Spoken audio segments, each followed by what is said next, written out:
एक मुलगी माझ्याकडे आली आणि मला सांगायला लागले की एक मुलगा माझ्या मागे लागलेला आहे, मी लग्न करू का?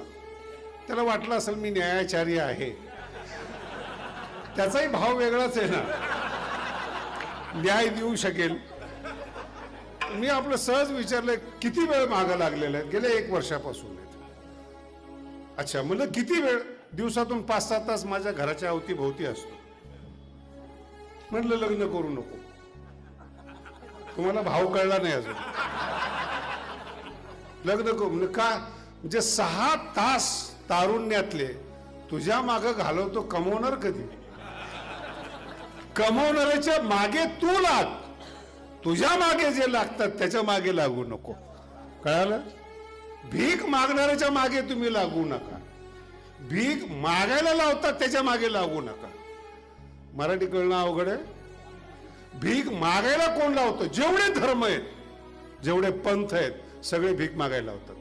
ती मोक्षाची का असेल, सवय लावतात, तुम्हाला गुलाम करतात. मला सांगा, मुक्त व्हायचंय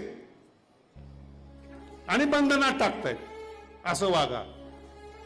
नाही कळलं अजून? काय व्हायचंय? मुक्त व्हायचंय, मोकळं सोडायचंय ना, बंधनात का टाकायचंय?